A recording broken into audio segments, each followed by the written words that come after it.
C'est un organisme qui a été créé en 1883, donc on fête un peu partout dans le monde d'ailleurs les 130 ans, nous l'avons fêté à Paris en 2013, mais il y a eu des alliances qui se sont rapidement créées en Amérique latine ou ailleurs.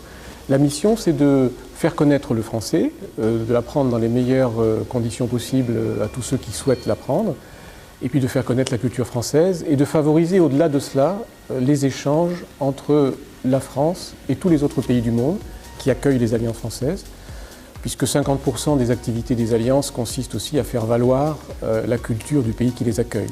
Donc c'est un grand organisme culturel et linguistique, c'est le plus grand du monde d'ailleurs, c'est le plus étendu, et qui est en développement depuis maintenant donc, plus d'un siècle, bientôt un siècle et demi. Pour nous, c'est une des alliances les plus importantes d'Europe. Elle est ancienne et elle est très vigoureuse et elle a une caractéristique par rapport aux autres alliances du monde, c'est que c'est la seule qui ressemble à l'Alliance de Paris, en ce sens qu'elle reçoit des élèves de toutes les nationalités. Du fait de la situation particulière de Bruxelles, c'est ici une des capitales de l'Europe, il y a quand même évidemment beaucoup de gens qui viennent d'un peu partout et qui souhaitent apprendre le français. Alors que les autres alliances du monde, elles ont un public local. Si vous voulez, à São Paulo, à Rio ou à Delhi, on a des Indiens ou des Brésiliens, etc. Donc c'est une alliance dynamique qui s'est installée récemment, il y a 1 an et demi, 2 ans, dans un très beau lieu, pas loin d'ici, pas loin de l'ambassade de France, que j'ai visité à nouveau ce matin et qui présente toutes les qualités d'accueil.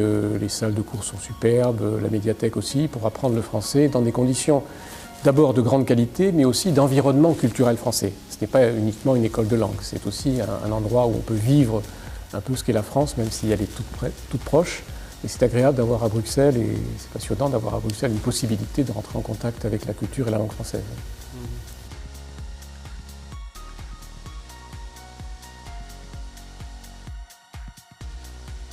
Je connaissais le nouveau président parce qu'il faisait partie du conseil d'administration de l'Alliance de Bruxelles, dont le président était le président du réseau mondial des alliances françaises, M. Jean-Pierre Delaunoy, avec qui j'ai travaillé pendant 10 ans.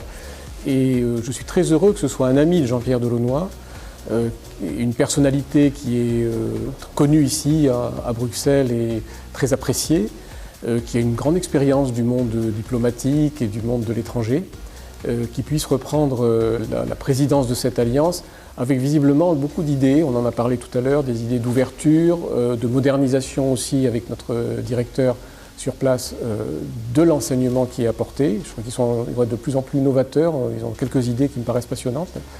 Et je pense qu'il peut apporter, après l'autorité et la notoriété de Jean-Pierre Delaunoy dans ce pays, il peut nous apporter aussi beaucoup de contacts, de dynamisme et de renouveau. Les institutions vivent comme les organismes humains. Il faut se renouveler, il faut que des regards nouveaux apparaissent et je souhaite beaucoup de plaisir au nouveau président à la tête de cette belle alliance.